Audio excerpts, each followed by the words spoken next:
Bonjour à tous, bonjour à toutes. Je voulais vous dire que dans un pays, il faut quand même que les autorités aient une certaine réserve dans les actes qu'ils posent. Parce que quand vous regardez, à vrai dire, la lettre du ministre des Sports au président de la Fédération camerounaise de football, c'est une véritable chicotte que le président de la Fédération donne au ministre, qui vient nous dire que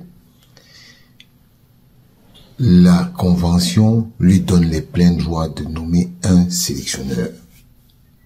Souvenez-vous de la lettre du ministre le 3 avril 2024. Il a dit et il a écrit que bien que la convention reste muette sur la nomination d'un sélectionneur,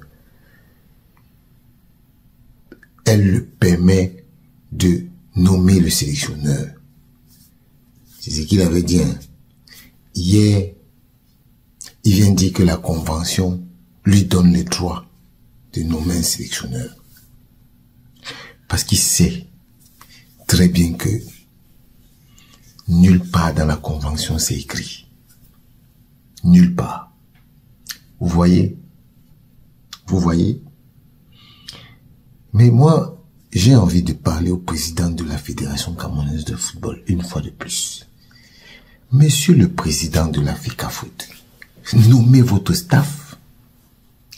Nommez votre staff. Parce que le staff qui est là, sans votre aval, ne va jamais s'asseoir sur le banc des lions indomptables. Et le ministre le sait.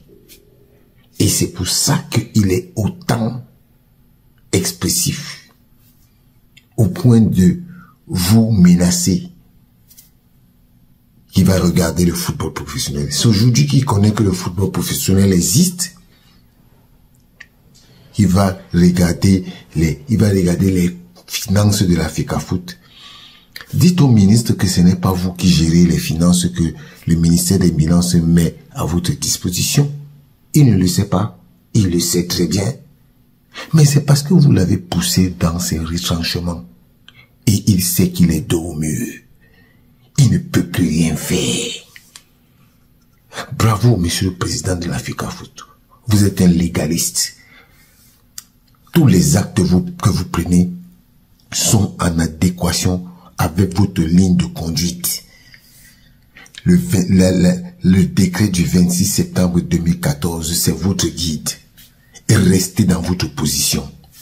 Parce que tant que vous restez dans cette position-là, monsieur le ministre des Sports là, il ne va rien faire. Il ne va rien faire. Mongué Nyamsi,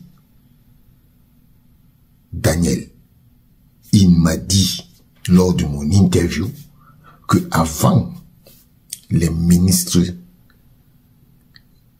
nommaient les sélectionneurs, peut-être que le ministre là, lui, il est dans l'ancienne technologie. Il faut le comprendre.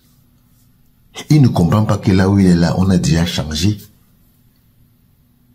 Et là où il a encore montré que vous êtes en train de le taper. C'est qui vous dit, je veux voir la lettre que vous avez envoyée à la FIFA. Depuis quand un ministre cherche à savoir quelle est la contenance d'un courrier que vous envoyez à la FIFA? Depuis quand? Il est qui? Qui est-il? Donc, monsieur le président de la FECAFOOT, nommez votre staff. Nommez votre staff. Et ce ministre ne fera rien. Rien. Il n'a aucun moyen. Il n'a aucun moyen. Là où il est là, il sait que le prochain remaniement ministériel, il sera parti. Donc, après la honte qu'il a eue à la FECAFOOT, il aura une deuxième honte avec la FECAFOOT. Et c'est ça qu'il ne veut pas perdre la face. Donc, monsieur le président de la FECAFOOT, tenez bon. Tenez bon. Parce que ce que ce monsieur-là fait, il sait qu'il est en inadéquation avec la loi et le décret. Votre courrier au ministre, c'est 3 paragraphes. Regardez le courrier du ministre, la réponse. C'est 2 pages. Alors que vous, c'est 1 page. On sait très bien qu'en administration, celui qui écrit beaucoup, c'est lui qui ment. Il veut s'expliquer sur des choses qu'il ne connaît pas. Il veut s'expliquer sur des choses. Donc, monsieur le président de la FECAFOOT, tout le peuple camerounais est derrière vous. J'ai dit tout le peuple camerounais est derrière vous. Nommez votre staff. Et ce monsieur-là ne fera rien du tout. Rien.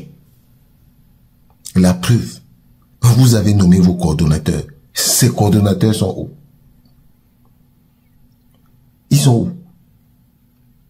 Donc, monsieur le président de la FECAFOOT, tenez bon. On attend la liste.